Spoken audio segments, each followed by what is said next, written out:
Anyways, moving on into our first story. What's going on in MIT? MIT.edu, the Massachusetts Institute of Technology. What is this?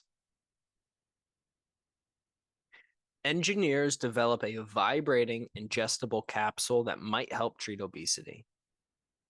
Swallowing the device before a meal could create a sense of fullness, tricking the brain into thinking it's time to stop eating. From Ann Trafton at MIT News. This is December 22nd. Okay, so it kind of starts off when you eat a large meal, your stomach sends signals to your brain that create a feeling of fullness. A stomach full of liquid can also send these messages. MIT engineers have now come up with a new way to take the advantage of that phenomenon, using an ingestible capsule that vibrates within the stomach. These vibrations activate the same stretch receptors that sense when the stomach is distended, creating an illusionary sense of fullness. Interesting. I wonder how that would feel though. I guess we'll get into it, but right off the bat, how does that feel? Does that feel good? In animals who were given this pill 20 minutes before eating, the researchers found that this treatment not only stimulated the release of hormones that signal satiety, but also reduced the animal's food intake by about 40%. Scientists have much to learn about the mechanisms that influence human body weight, but if further research suggests this technology could be safely used in humans, such a pill might offer a minimally invasive way to treat obesity. Quote, for somebody who wants to lose weight or control their appetite, it could be taken before each meal. But this could be really interesting in that it would provide an option that could minimize the side effects that we see with the other pharmacological treatments out there. And there are many pharmacological treatments that people have been doing to kind of help lose weight. And also, I mean, the main thing is satiety. So satiety is basically just the feeling of you're full. Sometimes if you have that's why a lot of people like to do things such as salads, because salads are basically calorie non-existent, but they take up a lot of space. And so they'll fill up your stomach and your stomach will expand. And then like it says here, the actual stomach walls expanding sends a signal to your brain saying, hey, we can't fit anything else in here. Stop eating. So then it sends out those hormones that say, hey, I'm not hungry anymore. All right, coming up next, a sense of fullness. When the stomach becomes distended, specialized cells called mechanoreceptors sense that stretching and send signals to the brain via the vagus nerve. As a result, the brain stimulates production of insulin, as well as hormones such as C-peptide, PYY, and GLP-1. All of these hormones work together to help people digest their food, feel full, and stop eating. At the same time, levels of ghrelin, a hunger promoting hormone go down. One of the things, um, if you, I probably talked to him about him before on the podcast, but more plates, more dates. Derek, YouTube page. He now owns a supplement company and also a Merrick Health. They do stuff with like hormones with people with testosterone and other kinds of what you would classify as steroids as well. And they do blood work. They do a bunch of stuff. So Derek does a bunch, but he did a video kind of breaking down what actually ghrelin is and how some people are predisposed to have higher or lower thresholds at what the ghrelin will potentially do. Now, they say ghrelin here, a hunger promoting hormone. So some people naturally will have a higher level of ghrelin, whereas some people will have a lower. And those people that are lower tend to be, I believe, female because females usually, unless they're pregnant, do not need to eat as many calories as, say, a typical man does, where a man is putting on a lot more muscle mass and they also have a higher bone density. So basically, their bodies typically use more energy. So they need to eat more. So their ghrelin levels are higher on average than a typical woman. And one of the things that I think is cool about this is that ghrelin is something that can be, in some cases, can be kind of not, I wouldn't say manipulated, but if it's something that is understood, sometimes you can understand when you're actually hungry versus when you just want a snack. When you're bored and you're at work, you're in the office and you've been sitting there for about 2 hours and you're like, ah, man, I got a meeting coming up in about an hour. I don't have much work left to do. Let me go to the vending machine and get a snack out. And that type of hunger, which I have fallen into that hole many times before, that kind of hunger is sometimes due to your ghrelin receptors and also based on your own behaviors saying, we got to get some stuff in here. We got to fill some time. Let's go eat something. And usually that thing that you go reach to eat I don't know, isn't a slice of steak. Usually it's a slice of pizza. Or it's not strawberries, it's usually a Snickers bar. So that's ghrelin a little bit. And also check out More Plates, More Dates. I mean, fantastic YouTube page. All right. Uh, while a graduate student at MIT, Saranivasan became interested in the idea of controlling this process by artificially stretching the mechanoreceptors that line the stomach through vibration. Previous research has shown that vibration applied to a muscle can induce a sense that the muscle has stretched farther than it actually has. I wonder if we could activate stretch receptors in the stomach by vibrating them and having them perceive that the entire stomach has been expanded to create an illusionary sense of distension that could modulate hormones and eating patterns. Very. For the study, Srinivasan, Traverso, and a team of researchers designed a capsule about the size of a multivitamin that includes a vibrating element. When the pill, which is powered by a small silver oxide battery, reaches the stomach, acidic gastric fluids dissolve a gelatinous membrane that covers the capsule, completing the electronic circuit that activates the vibrating motor. In a study in animals, the research showed that once the pill begins vibrating, it activates mechanoreceptors, which send signals to the brain through stimulation of the vagus nerve. The researchers tracked hormone levels during the periods when the device was vibrating and found that they mirror the hormone release patterns seen following a meal, even when the animal had fasted. The researchers then tested the effects of this stimulation on the animal's appetite. They found that when the pill was activated for about 20 minutes before the animals were offered food, they consumed 40% less on average than they did when the pill was not activated. So 40% less. The animals also gained weight more slowly during periods when they were treated with a vibrating pill.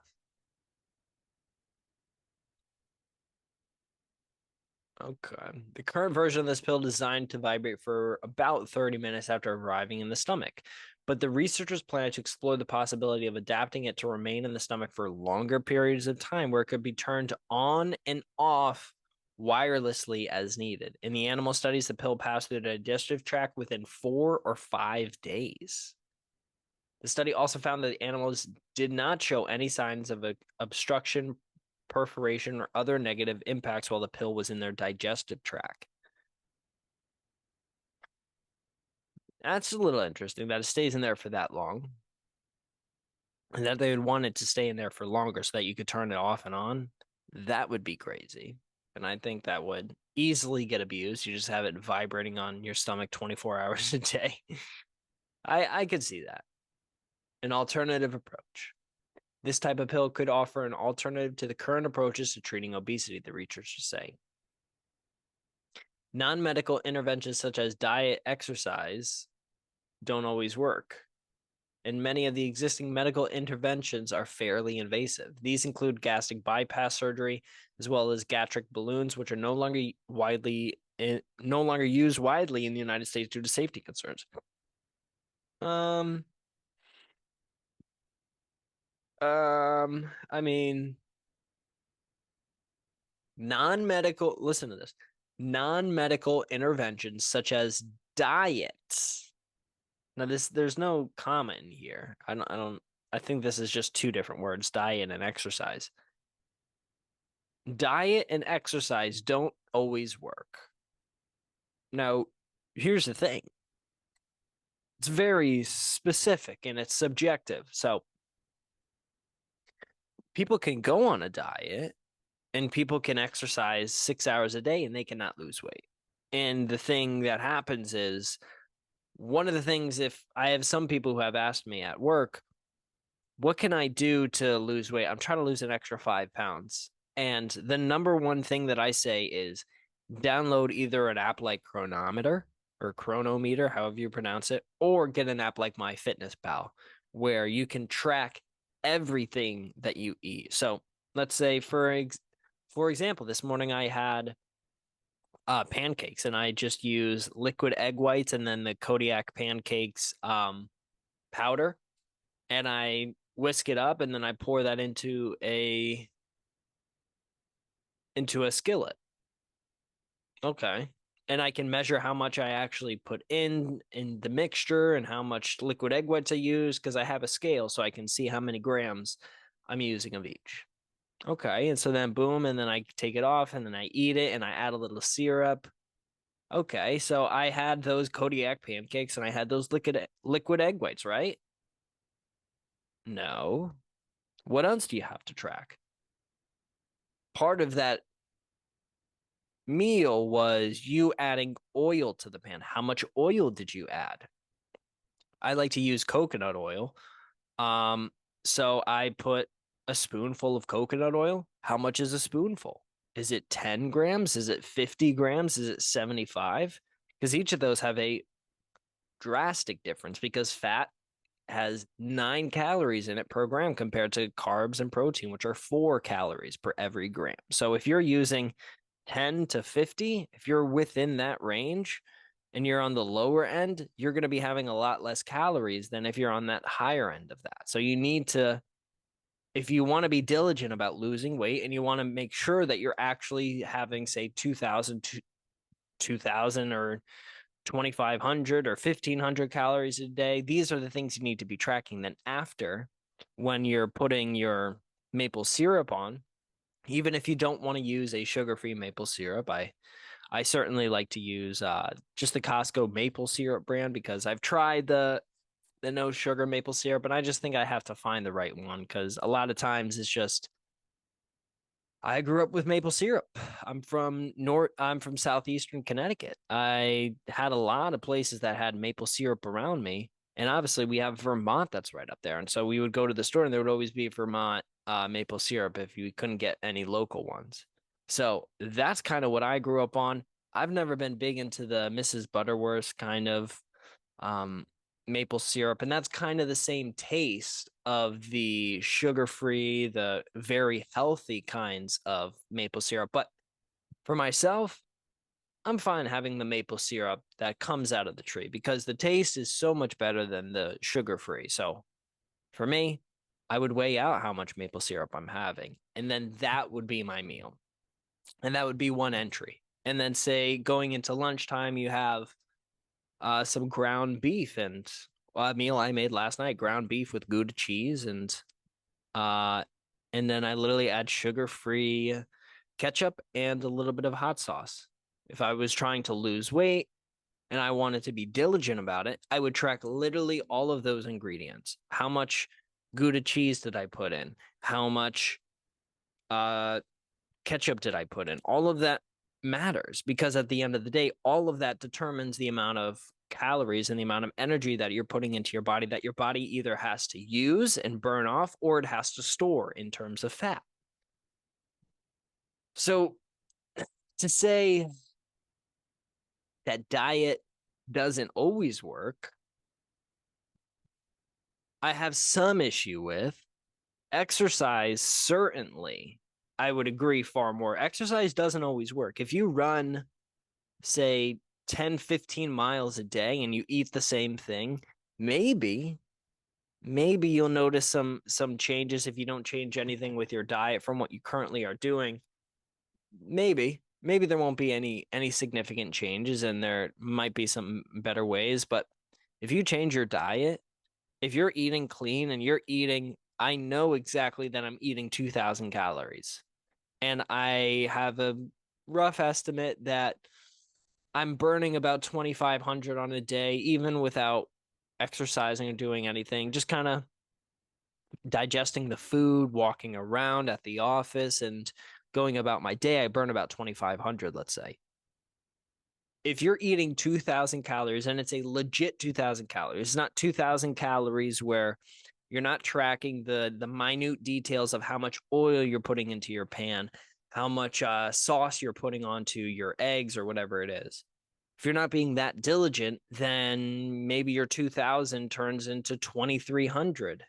You still might be at a deficit, but if you're looking to be at a 500 calorie deficit every single day for a week so that you can lose however many pounds over the span of a specific time frame, then you could be like, wait, it's 4 weeks and I've only lost 2 pounds. I should have lost at least 8 at this point. Well, it's because that you're not tracking correctly.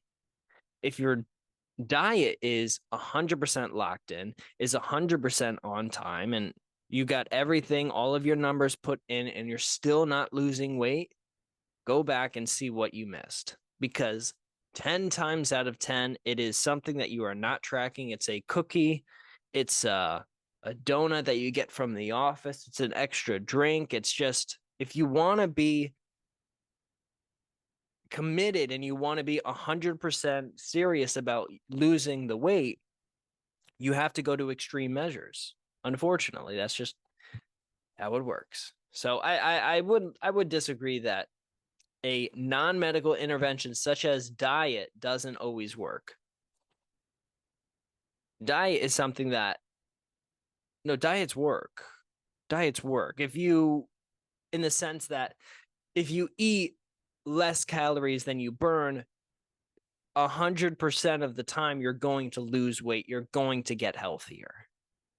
Now, if you're doing a diet like keto, like I've done in the past, and you're not tracking calories, you're just drinking bacon grease, you're eating the most fatty stuff that you could possibly think of, the fattiest meat cuts, and you're just eating meat, you're having 3, 4, 5 steaks a day, and you're saying, well, it's my diet. My diet's carnivore. My diet's keto. My diet's vegan, all this stuff. You can still eat more.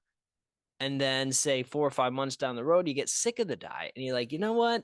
I'm going to have a cookie. Or, you know what? I've been vegan for 8 months. I think I'm going to have a steak.